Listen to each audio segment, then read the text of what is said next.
الحمد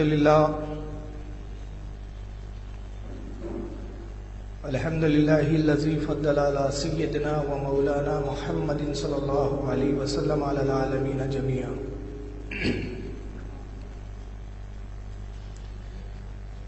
وأقامه يوم القيامة للمذنبين المتلوثين الخطائين الحالكين شفيعا. فصلى الله تبارك وتعالى عليه وعلى كل من هو محبوب ومرضي لديه صلاة تبقى وتدوم بدوام الملك الحي القيوم.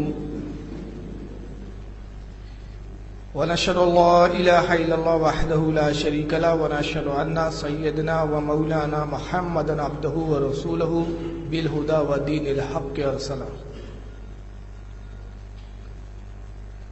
فاعوذ باللہ من الشیطان الرجیم بسم اللہ الرحمن الرحیم. قال اللہ تبارک وتعالی فی القرآن المجید والفرقان الحمید فاسألوا اہل الذکر ان کنتم لا تعلمون. صدق اللہ العظیم. ان اللہ ملائکۃ یصلون علی النبی یا ایھا الذین آمنوا صلوا علیہ وسلموا تسلیما.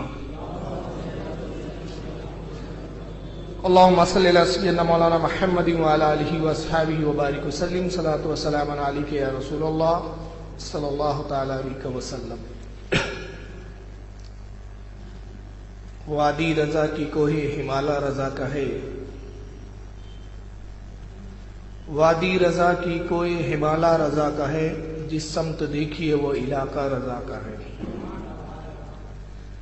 اور پچھلوں نے تو لکھا بہت علم دین پر، پچھلوں نے تو لکھا بہت علم دین پر، جو کچھ ہے اس صدی میں وہ تنہا رضا کا ہے. معزز سامعین اکرام، ہم اور آپ آج اس جگہ جو جمع ہوئے ہیں، اس کا مقصد امام عشق و محبت، عظیم البرکت، بالا منزلت اشاہ امام احمد رضا خان فاضل بریلوی رضی اللہ تعالیٰ عنہ کے ذکر خیر مقصود ہے. ان کے کچھ تجدیدی کارنامے، ان کے کچھ علم و فنون پر گفتگو. آج ہم اپنے امام کی فضائل بھی سننے کے لیے جمع ہوئے ہیں، اور ان کے علوم جدیدہ پر کیا مہارت تھی. علوم دینیہ پر تو وہ مہارت تامہ رکھتے ہی تھے، مگر ساتھ ہی علوم جدیدہ ماڈرن سائنس پر ان کی کیا مہارت تھی. آج کی اس بزم میں ہم اس چیز کا جائزہ لینے کے لیے جمع ہوئے ہیں. اور جیسا کہ جلسے کا اعلان ہو چکا ہے اور اعلانات کے ذریعے آپ سماعت فرما چکے کہ آج کا عنوان خطابت جو مجھے دیا گیا ہے وہ ہے امام احمد رضا ماہر علوم جدیدہ. ماڈرن علوم جو ہوتے ہیں، ماڈرن سائنس جو ہے، اس پر اعلیٰ حضرت نے کیا کچھ لکھا اور کیا کہا، میں آپ کے سامنے بیان کروں. اس سے پہلے میں 3 حدیثیں آپ کے روبرو آپ کو سنانا چاہتا ہوں، جس میں آپ دیکھیں گے کہ عالم دین کی فضیلت اور عالم دین کا مقام اللہ اور رسول کے نزدیک کتنا بلند و بالا ہے. چنانچہ آئیے سب سے پہلے میں عالم دین کی فضیلت کے تعلق سے مشکوٰۃ شریف کی ایک حدیث سناؤں. یہ مشکوٰۃ شریف کی حدیث ہے. چنانچہ مشکوٰۃ شریف کی بڑی مشہور حدیث ہے، جس کو امام ترمذی نے سنن ترمذی میں اور ابن ماجہ نے سنن ابن ماجہ میں، امام ابن ماجہ نے بھی اس کو نقل کیا ہے، اور بھی متعدد محدثین نے نقل کیا. چنانچہ صاحب مشکوٰۃ ترمذی اور ابن ماجہ کی حوالے سے حدیث پاک کو نقل کرتے ہیں. یہ مشکوٰۃ شریف کی جلد اول اور اس کا باب ہے، علم کے بیان میں یہ باب ہے، کتاب العلم کی حدیث ہے. چنانچہ حدیث نمبر 205 پہ حضرت صاحب مشکوٰۃ کہتے ہیں کہ عن ابن عباس، حضرت ابن عباس رضی اللہ تعالیٰ عنہ سے روایت ہے، قال، وہ کہتے ہیں، قال رسول اللہ صلی اللہ علیہ وسلم، کہ اللہ کے نبی نے ارشاد فرمایا، فقیہ واحد اشد علی الشیطان من الف عابد، اللہ کے نبی نے فرمایا کہ اے لوگوں، میری امت کا جو ایک عالم ہوتا ہے، ایک فقیہ ہوتا ہے، اس کی فضیلت ایسی ہے کہ وہ عابد کے مقابلے میں شیطان پر 1000 درجے 1000 عابدوں سے زیادہ بھاری ہوتا ہے۔ یعنی شیطان جتنا 1000 عابدوں سے نہیں ڈرتا، اس کے مقابلے میں وہ ایک عالم سے اتنا زیادہ ڈرتا ہے۔ یہ 1000 عابد مل کر شیطان کے مکر و فریب کا وہ سدباب نہیں کر سکتے جو میری امت کا ایک عالم کرتا ہے۔ دوسرے لفظوں میں اللہ کے نبی صلی اللہ علیہ وسلم ارشاد فرما رہے ہیں کہ میری امت کے 1000 عابد ایک طرف ہوں کہ جو دن رات عبادت کرتے ہو، اور دوسری طرف میری امت کا ایک عالم دین ہو، تو میری امت کے عالم کو ایسی فضیلت حاصل ہے جو 1000 عابدوں پر بھاری ہوتی ہے۔ تو یہ عالم کی فضیلت کی ایک حدیث۔ اس کے علاوہ یہ بخاری شریف کی حدیث ہے، اور امام بخاری نے اس کو جلد اول میں کتاب العلم میں اس حدیث کو بیان کیا ہے۔ چنانچہ امام بخاری رضی اللہ تعالیٰ عنہ اس کو اپنے باب کتاب العلم کے تحت حدیث لاتے ہیں، اور اس کا باب نمبر 55 ہے اور حدیث نمبر 71 ہے۔ چنانچہ سیدنا امام بخاری رضی اللہ تعالیٰ عنہ پوری سند کے ساتھ حدیث بیان کرتے ہوئے فرماتے ہیں، قال حمید ابن عبد الرحمن، حمید ابن عبد الرحمن نے کہا، سمیعت معاویہ خطیبا، وہ کہتے ہیں کہ میں نے امیر معاویہ رضی اللہ تعالیٰ عنہ کو خطبہ ارشاد فرماتے ہوئے سنا، تقریر کرتے ہوئے سنا، کہ وہ اپنے خطبے میں اپنی تقریر میں کہہ رہے تھے، یقولو، کہ انہوں نے کہا، سمیعت النبی صلی اللہ علیہ وسلم، حضرت امیر معاویہ نے کہا کہ لوگوں، میں نے اللہ کے نبی صلی اللہ علیہ وسلم سے سنا کہ نبی پاک نے ارشاد فرمایا، من یرید اللہ بہ خیرا یفقہہ فی الدین، اللہ کے نبی نے ارشاد فرمایا کہ اللہ تعالیٰ جب کسی سے بھلائی کا ارادہ چاہتا ہے، اللہ تعالیٰ کسی سے کو پسند فرما لیتا ہے، کسی سے بھلائی چاہتا ہے، تو اللہ کے نبی فرماتے ہیں کہ اس شخص کو اللہ تعالیٰ امت میں فقیہ بنا دیتا ہے۔ فقیہ مطلب جلیل و قدر عالم بنا دیتا ہے، ایسا عالم کہ جو علم کی گہرائیوں میں سوچتا ہے اور علم کے نئے نئے گوشے لوگوں کے سامنے پیش کرتا ہے، فقیہ بنا دیتا ہے۔ اور اس کے بعد پھر اللہ کے نبی کہتے ہیں، وَإِنَّمَا أَنَا قَاسِمٌ وَاللَّهُ يُؤْتِي، اور میں بانٹنے والا ہوں اور اللہ خزانوں کا مالک ہے۔ یہاں نبی پاک صلی اللہ علیہ وسلم علم کے ساتھ اپنے آپ کو جو قاسم فرما رہے ہیں اور اللہ کو خزانے کا مالک اور اپنے آپ کو بانٹنے والا فرما رہے ہیں، تو مطلب دوسرے لفظوں میں اللہ کے نبی فرما رہے ہیں کہ علم تو اللہ تعالیٰ کی پیدا کردہ چیز ہے، اس کا خالق اللہ ہے علم کا، مگر وہ خزانہ ہے اللہ رب العزت کا، اور میں بانٹنے والا ہوں۔ گویا اب جس کو بھی علم چاہیے اس کو میرے ہی در پر آنا ضروری ہے، مجھے سے اس کو علم حاصل کرنا ہے۔ تو یہاں حدیث میں عالم کی فضیلت یہ پتہ چلی کہ نبی پاک صلی اللہ علیہ وسلم جو علم کی خیرات بانٹ رہے ہیں، اس کا لینے والا عالم دین فقیہ ہوتا ہے۔ آئیے ابن کثیر تفسیر ابن کبیر کے حوالے سے میں ایک حدیث پیش کر دوں۔ علامہ فخر الدین رازی رحمۃ اللہ تعالی علیہ، جو بہت جلیل و قدر مفسر ہے، قرآن شریف کی تفسیر فرمائی انہوں نے، حضرت امام فخر الدین رازی نے حدیث پاک نقل کی کہ نبی پاک صلی اللہ علیہ وسلم ارشاد فرماتے ہیں، نوم العالم عبادت، اللہ کے نبی نے فرمایا کہ عالم کا سونا بھی عبادت ہے۔ اور دوسری حدیث میں ہے کہ عالم جب سوتا ہے تو وہ بھی اس کی عبادت ہے، اور عابد بغیر علم کے جو عبادت کرتا ہے اس کی عبادت کوئی کام کی نہیں ہوتی۔ تو علم کے ساتھ جو عبادت کی جائے اس کی فضیلت بہت زیادہ ہوتی ہے۔ تو اللہ کے نبی فرماتے ہیں، نوم العالمی عبادہ، جو عالم سو جائے اس کا سونا بھی عبادت ہے، وَمُذَاكَرَتُهُ تَسْبِيحٌ، اور جب وہ دین کی گفتگو کرتا ہے، دین پر بات کرتا ہے، تو نبی پاک فرماتے ہیں اس کا دین پر بات کرنا یہ تسبیح کرنے کے برابر ثواب میں لکھا جاتا ہے۔ گویا جتنی دیر وہ دین کا مذاکرہ کرتا ہے، دین پہ گفتگو فرماتا ہے، اتنی دیر تک اللہ تعالیٰ اس کو تسبیح کا ثواب عطا فرماتا ہے۔ وَنَفْسُهُ صَدَقَاتٌ، اور جتنی وہ سانسیں لیتا ہے، ہر سانس کے بعد اس کو صدقہ دینے کا ثواب اللہ تعالیٰ عطا فرماتا ہے۔ وَكُلُّ قَطَرَاتٍ نَزَلَتْ مِنْ عَيْنِهِ تُفِيُّ بَحْرًا مِنْ جَهَنَّمَ، اور اللہ کے نبی نے فرمایا کہ عالم جب خوف الہی میں روتا ہے تو عالم کی آنکھوں کے ایک ایک قطرہ جو بہتا ہے، ہر قطرے کے عوض اللہ تعالیٰ جہنم کے ایک سمندر کو بجھا دیتا ہے، جہنم کا ایک سمندر ٹھنڈا کر دیا جاتا ہے۔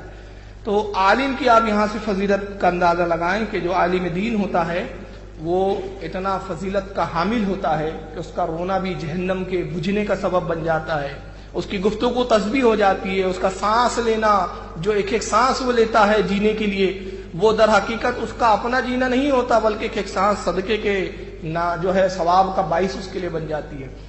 اب یہ تو ہوا عالم کا معاملہ، اور یہ جتنی حدیثیں ہیں یہ ایک عام عالم دین کے لیے آئی ہے جو عالم باعمل ہو، متقی اور پرہیزگار ہو، ایسے عالم کے لیے حدیثیں آئی ہے۔ اور پھر عالم میں ایک بڑا درجہ ہوتا ہے جو فقیہ ہوتا ہے، اور پھر فقیہ اور بہت سارے درجات ہیں۔ انہی علماء کے جو مختلف درجات آئے ہیں ان میں ایک درجہ ہوتا ہے مجدد کا، جو دین کی تجدید کرتا ہے۔ تو امام احمد رضا خان فاضل بریلوی رضی اللہ تعالیٰ عنہ اس زمانے کے مجدد ہے، اور اس پر کسی بھی علماء اہل سنت میں کسی کا اختلاف نہیں ہے اعلی حضرت کے مجدد ہونے پر۔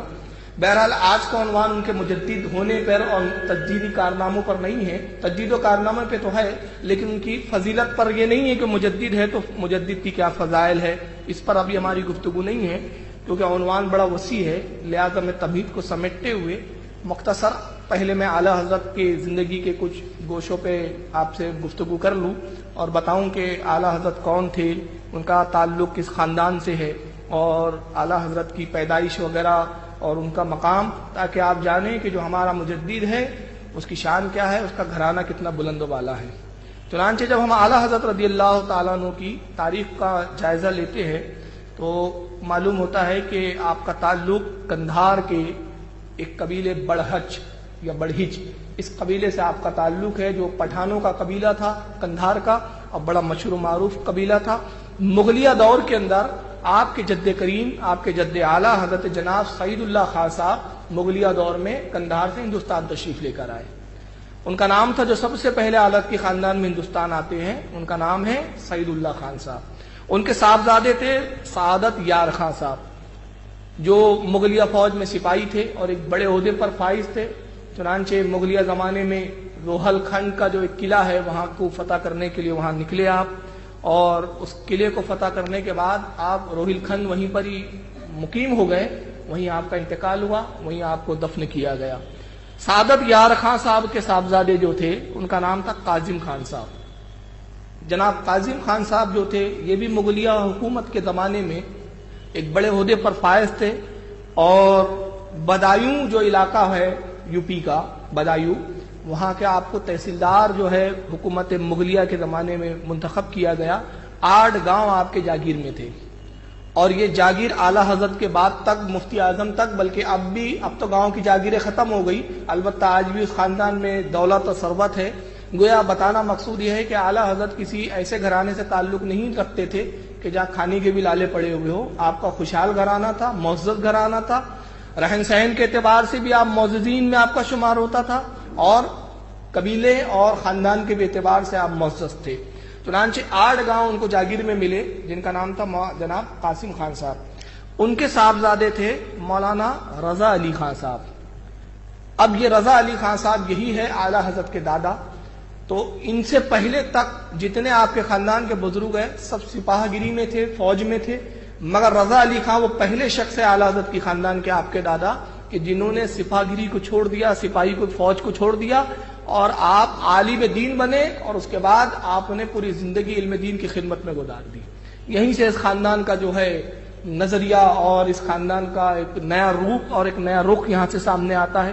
رضا علی خان صاحب کے صاحبزادے تھے حضرت مولانا نقی علی خان صاحب، اور یہ تھے اعلیٰ حضرت کے والد گرامی۔ اپنے وقت کے بہت بڑے محدث تھے، بہت بڑے عالم تھے، بہت بڑے مفتی تھے، بلکہ اعلیٰ حضرت اپنے والد کے بارے میں یہاں تک فرماتے ہیں خاتم الاقابر کے لقب سے آپ اپنے والد کو یاد کیا کرتے تھے، یعنی وہ بزرگوں میں ختم ہونے والا جس پہ بزرگیت ختم ہو جائے۔ مولانا نقی علی خان اپنے زمانے کے اتنے بڑے عالم تھے۔ اب خاندان کی اگر تفصیل بتائے، قاسم علی خان صاحب زمانے انگریز کے زمانے میں ان کے کیا جنگ آزادی میں حصہ رہا، یہ ایک الگ ٹاپک ہے، کبھی 15 اگست پہ ہم اس پہ بولیں گے انشاءاللہ، تو ابھی تو ٹاپک نہیں ہے۔ بہرحال میں اتنا بتا دوں کہ مولانا نقی علی خان انگریزوں کے خلاف آپ نے جہاد بھی کیا ہے، آپ کے والد مولانا رضا علی خان نے بھی اور مولانا نقی علی خان نے بھی، اور زمانے میں آپ نے کتابیں بھی متعدد لکھی، 30 کتابیں آپ کی جو ہے پائی جاتی ہے، جن میں سے چند چھپ چکی ہے اور ابھی بہت ساری کچھ چھپنا باقی ہے۔ ان میں خطبہ علمی جو خطبے کی کتاب ہے جو جمعے میں پڑھائے جاتے ہیں وہ اتنی مشہور ہے کہ آج وہابیوں کی مسجد میں بھی وہی پڑھایا جاتا ہے، اکثر وہابی خطبہ دینے والے جو مولوی ہوتے ہیں انہی کے خطبے کی کتاب سے جمعے کا خطبہ دیتے ہیں. یہ بڑا مشہور ان کا جو ہے خطبہ علمی.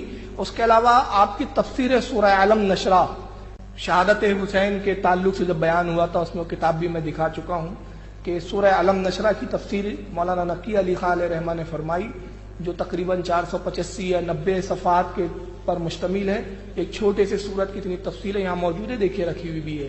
اس کے علاوہ آپ کی کتاب ہے سرور القلوب بے ذکر المحبوب جو نبی پاک صلی اللہ علیہ وسلم کی فضیلت پر آپ نے لکھی, یہ بھی یہاں موجود ہے.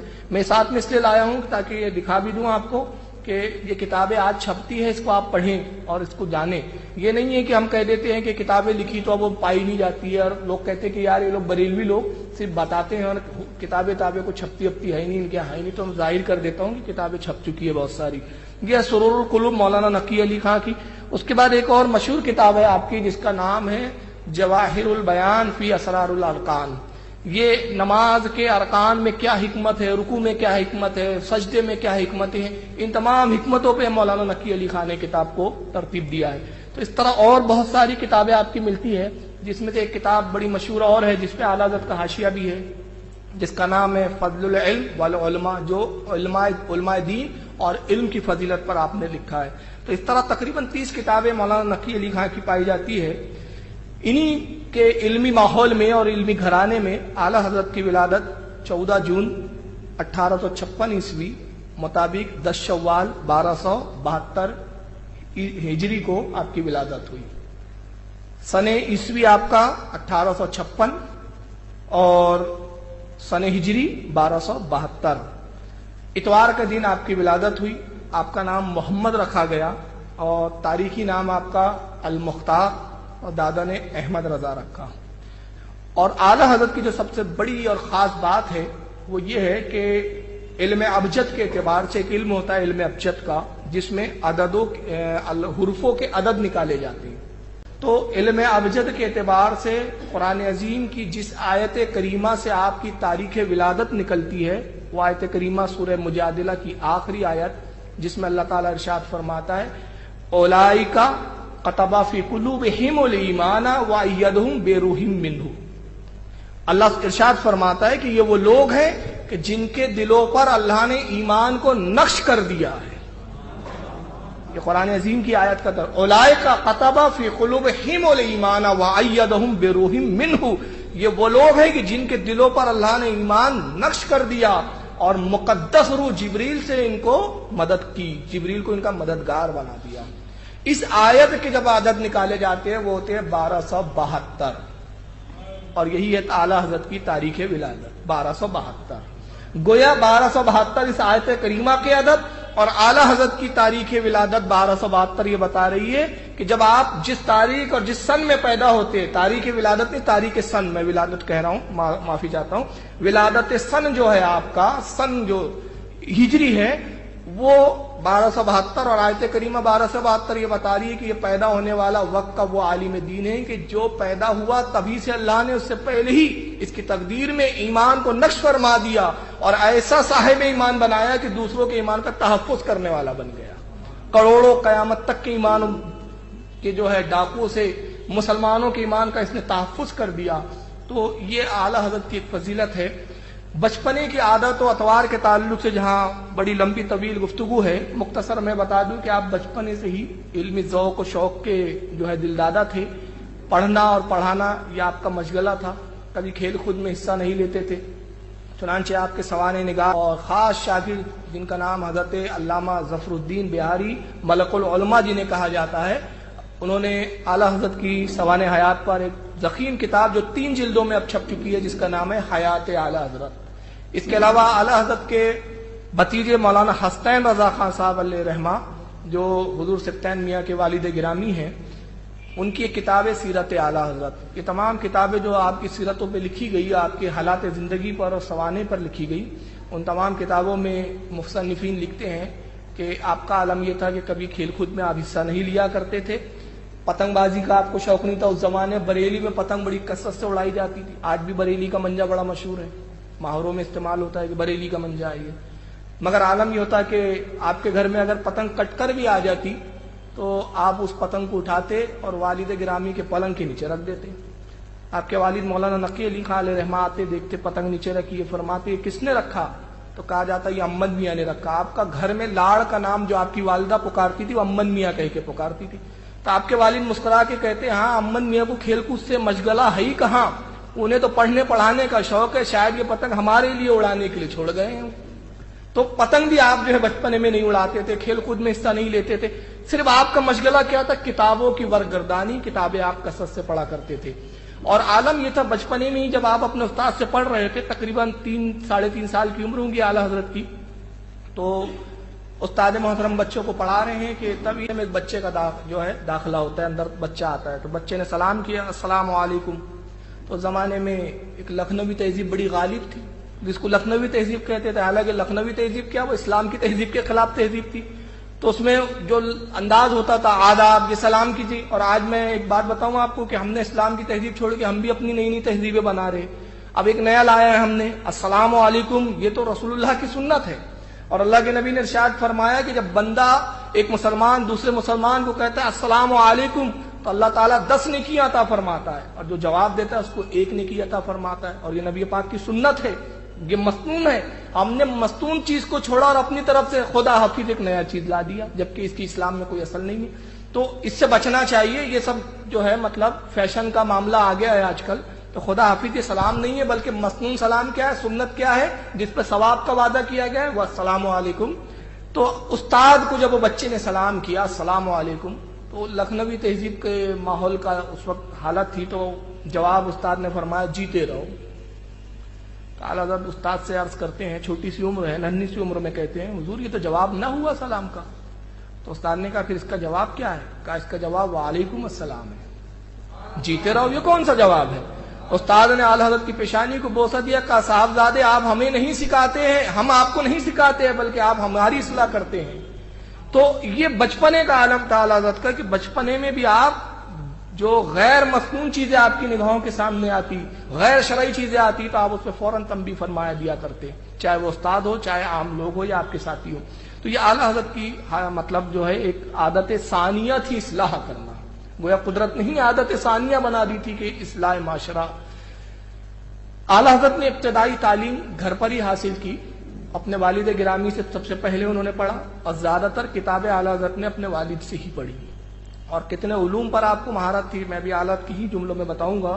مولانا نقی علی خان سے آپ نے پڑھا، اور اعلیٰ حضرت کی آپ شان دیکھیے کہ جب 4 سال کی عمر تھی آپ کی، تو 4 سال کی عمر میں اعلیٰ حضرت نے قرآن کریم ناظرہ ختم فرما دیا تھا۔ اور اس کے بعد 6 سال کی جب عمر ہوئی آپ کی، 6 سال کا بچہ ہمارے یہاں بات بھی نہیں کر پاتا ڈھنگ سے، مگر اعلیٰ حضرت کی شان یہ ہے کہ 6 سال کی عمر میں جشن عید میلاد النبی کے موقع پر 2.25 گھنٹے رسول اللہ کی سیرت اور فضیلت پر آپ نے تقریر فرمائی۔ 6 سال کی عمر میں آپ نے سب سے پہلے قوم کو خطاب کیا، جس میں بڑے بڑے جید علماء موجود تھے، اور اعلیٰ حضرت کی انہوں نے تقریر کو سماعت کیا اور خوب سراہا۔ 8 سال کی جب عمر ہوتی ہے اعلیٰ حضرت کی، 8 سال کی عمر میں اعلیٰ حضرت نے سب سے پہلی کتاب لکھی، اور وہ کتاب اردو زبان میں نہیں تھی، ہندی میں نہیں تھی، بلکہ وہ کیا تھی؟ ہدایت النحو، جو عربی گرامر کی کتاب ہے، جس میں گرامر صرف و نحو کی بحثیں ہوتی ہیں۔ یہ نحو کی کتاب ہے جو گرامر کسے عربی کہا جاتا ہے، اس کا آپ نے شرح فرمائی، اس کا خلاصہ فرمایا، اور وہ عربی زبان میں، وہ کتاب بھی عربی ہے اور عربی میں ہی اس کی شرح فرمائی 8 سال کی عمر میں۔ اور جب آپ کی 10 سال کی عمر ہوئی تو درسی کتاب جو درس میں پڑھائی جاتی ہے مدارسوں میں، جس کو علماء پڑھتے ہیں، اس کا نام ہے مسلمہ الثبوت۔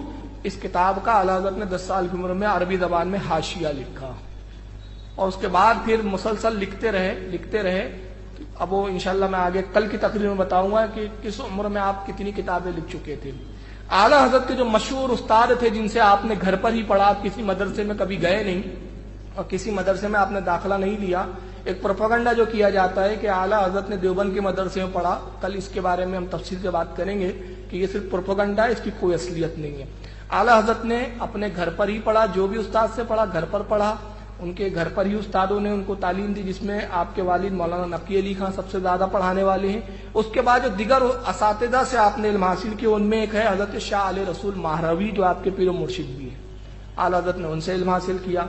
شیخ احمد بن زین دہلان شافعی مکی، یہ مکہ کے بہت بڑے محدث اور عالم تھے، اعلیٰ حضرت نے ان سے بھی علم حدیث کی تعلیم حاصل کی۔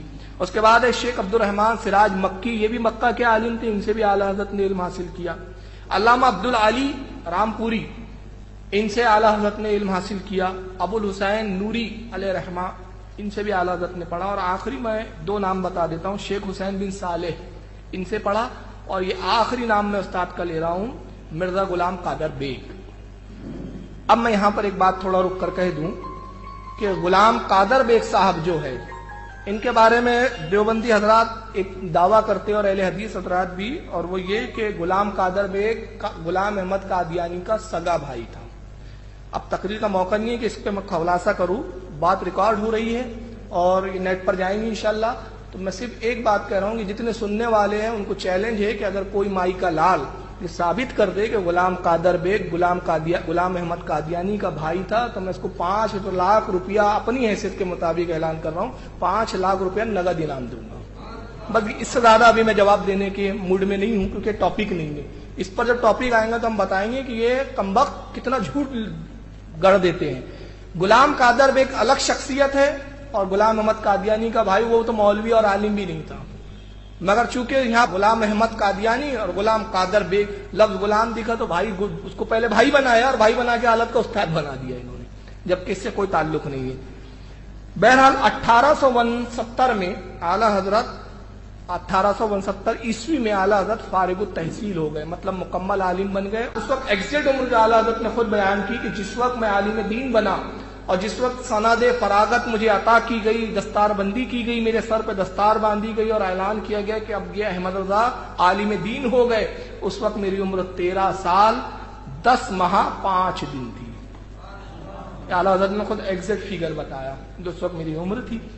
پہلا فتویٰ 14 شعبان 1286 ہجری کو اعلیٰ حضرت نے دیا رضاعت کے تعلق سے۔ یہ پہلا فتویٰ تھا آپ کا باضابطہ، اس سے پہلے جو کچھ لکھا تھا اس کی حیثیت فتوے کی نہیں تھی، صرف ایک تحقیقی مرحلے تھے وہ، لیکن بحیثیت مفتی پہلا فتویٰ جب آپ نے دیا، اس وقت آپ کی عمر جو ہے وہ تقریباً 14 سال تھی۔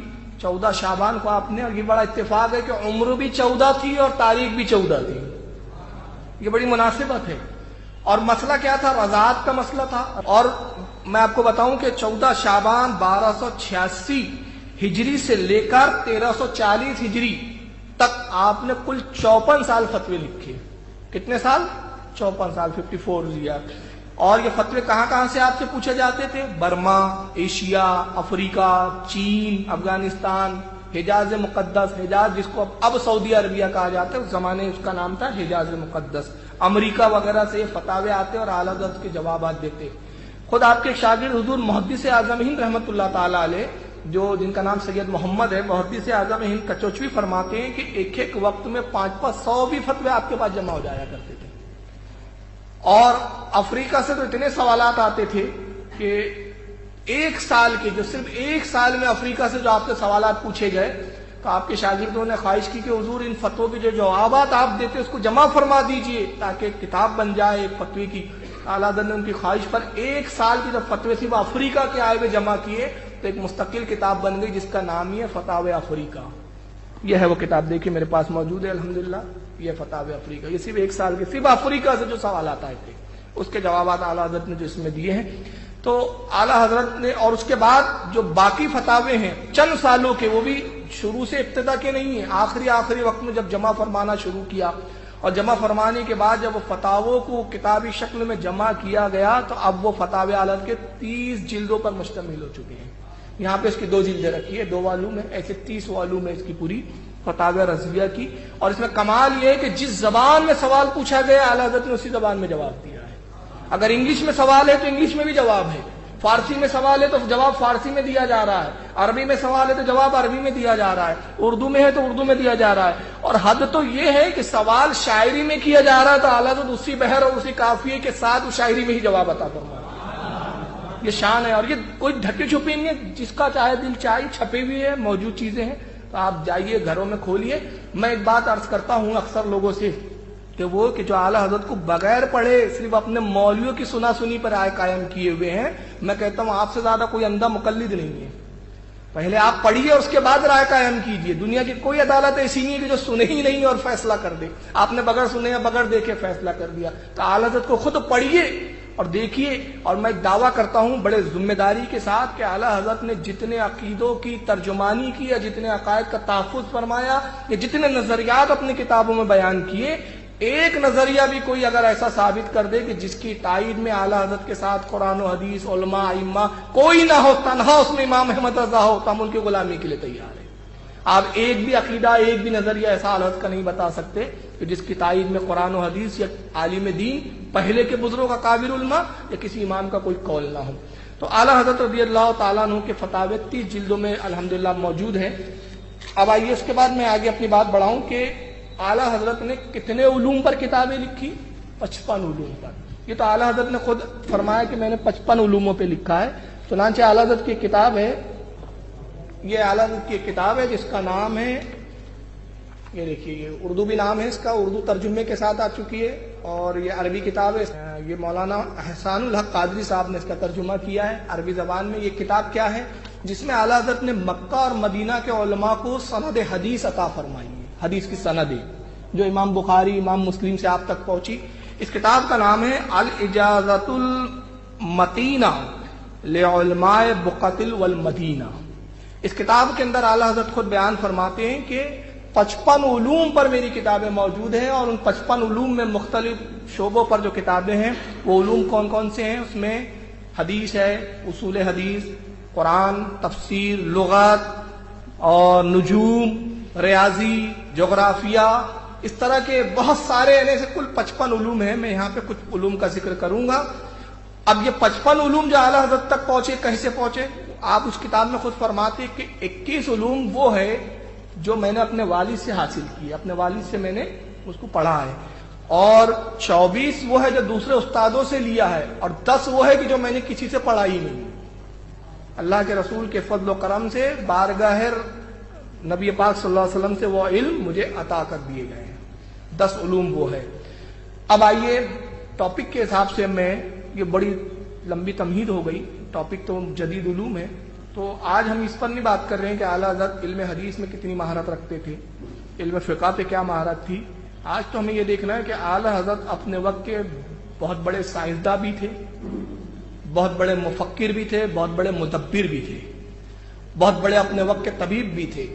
چنانچہ اعلیٰ حضرت نے جو ماڈرن علوم پر جو کتابیں لکھی، تو وہ کتابوں کے وجود ایسے ہوئی کہ جہاں پر ماڈرن علوم کے پڑھنے اور پڑھانے والوں کی بات رک جاتی یا سمجھ سے ان کے معاملہ ختم ہو جاتا، یا جہاں ان کی سمجھ ختم ہو جاتی وہاں سے اعلیٰ حضرت کے علم کی ابتدا ہوتی ہے.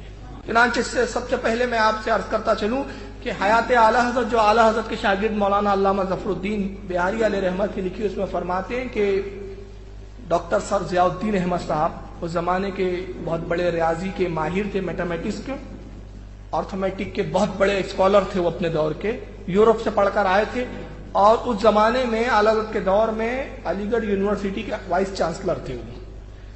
تو ریاضی کے نئے نئے مسائل اور نئے نئے پرابلم سے سالو کرتے رہتے تھے. اچھا، ان کے بارے میں ایک بات بتاؤں، سر ضیاء الدین کی جو بایوگرافی چھپی ہے اس پہ سر ضیاء الدین خود کہتے ہیں کہ جب میں نے میٹرک کا ایگزام دیا تھا تو میتھمیٹکس کا ایک پرچہ میرے سامنے آیا، تو اس میں فیثاغورس نے اس کو حل کرنے کے 2 طریقے بتائے تھے.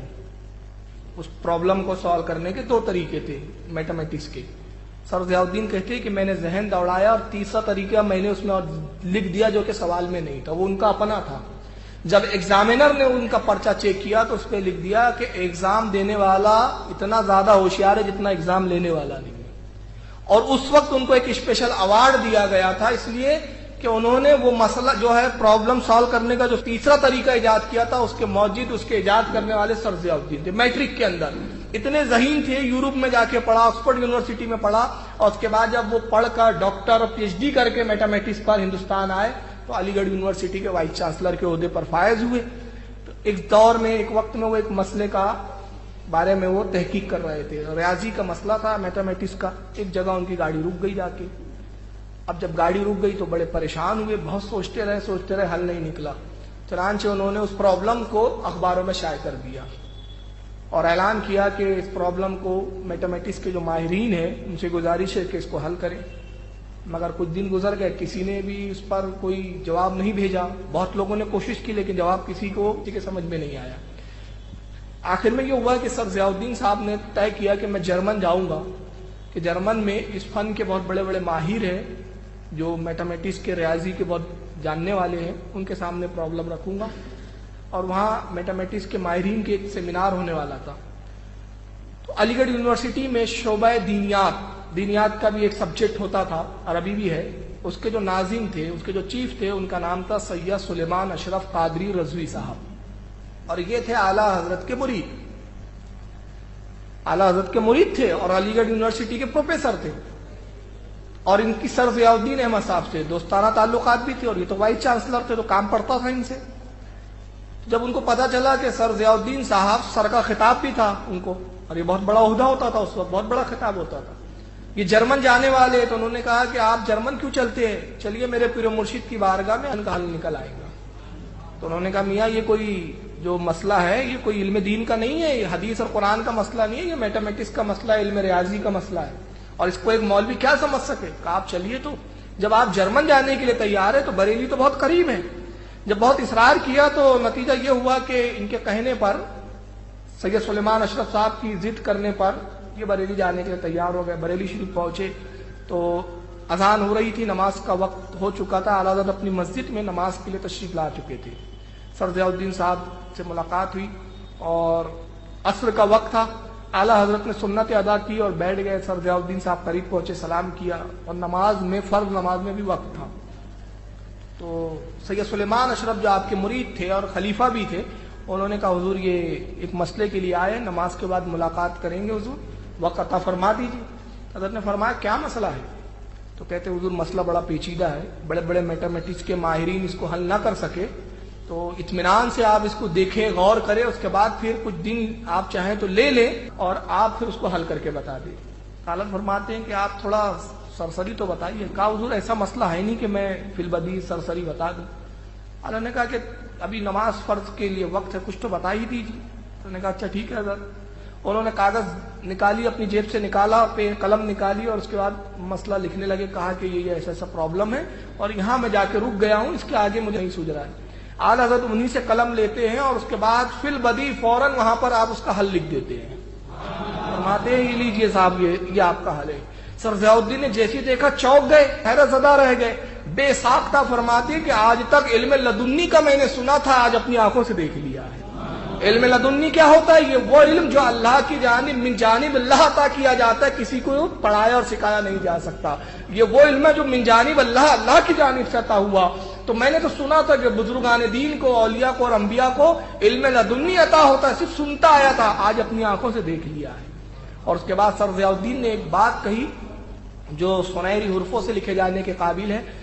تو وہ کہتے ہیں کہ حضرت فیسا غورس اگر آج زندہ ہوتا اور آپ کی علم ریاضی اور میتھمیٹکس پہ مہارت دیکھتا تو آپ کی شاگردی پہ فخر کرتا. اعلیٰ حضرت نے اپنی کچھ کتابیں میتھمیٹکس پہ جو لکھی تھی ان کو بتائی تو حیرت زدہ رہ گئے سر ضیاء الدین اور کہتے حضور آپ نے کس یونیورسٹی سے پڑھا ہے؟ حضرت فرماتے ہیں یونیورسٹی، ہم نے تو یونیورسٹی کیا اسکول کی بھی شکل و صورت نہیں دیکھی. جب میں اپنے والد سے پڑھتا تھا تو والد صاحب نے کہا کہ جمع، وضع، مائنس، ملٹی پلائی یہ پڑھاتے تھے اور میرے والد گرامی فرماتے تھے اس پہ زیادہ محنت کرنے کی ضرورت نہیں ہے، تمہیں تو علم حدیث، علم تفسیر پہ زیادہ محنت کرنی چاہیے. یہ وضع تقسیم کے جو مسئلے ہیں یہ بس یوں تھوڑا بہت پڑھ لو، اللہ نے چاہا تو اپنے حبیب کے صدقے میں بارگاہ رسول سے تمہیں خود علم عطا کر دیا جائے گا. میرے والد کا صحیح ہوا کہا، اور یہ جو کچھ آپ دیکھ رہے ہیں یہ سب رسول اللہ کی عطا ہے. اعلیٰ حضرت نے چند کتابیں دکھائی، سر ضیاء الدین احمد بڑے متاثر ہوئے، اور متاثر ہی نہیں ہوئے بلکہ اعلیٰ حضرت سے وہاں مرید ہو گئے. اعلیٰ حضرت نے اس فن پر جو کتابیں لکھی اس میں سے چند چھپی ہے، جن میں سے دو یا تین میرے پاس ہے، میں ان میں سے کچھ کے نام سنا دیتا ہوں. تقریباً اعلیٰ حضرت کی اس فن پر بہت ساری کتابیں ہیں اور اس کی تفصیلات علماء نے بیان کی ہے. ایک کتاب ہے اعلیٰ کی جو فارسی زبان میں اعلیٰ حضرت نے لکھا ہے میتھمیٹکس پر، اس کا نام ہے المانی والمجلی، فارسی زبان میں ہے. دوسرا رسالہ ہے رسالہ در علم مثلث، اور تیسرا ایک رسالہ ہے زاویۃ و اختلاف المنظر. چوتھا ایک رسالہ ہے رسالہ در علم لاگرثم. لاگرثم جو ہوتا ہے، یہ جو طلبہ میتھمیٹکس کو جانتے ہیں، آج تو لوگ جو ہے وہ ریڈی میڈ مل جاتا ہے، مگر اعلیٰ حضرت کے زمانے میں ملتا نہیں. اعلیٰ حضرت وہ ہے کہ اتنے پوائنٹ کا اتنا لاگ کیوں کیسے آیا، اس پر بھی اعلیٰ حضرت نے اصول و ضابطے لکھے. فتاوی رضیہ وغیرہ میں بھی اس کے بہت سارے فتاوے مل جاتے ہیں.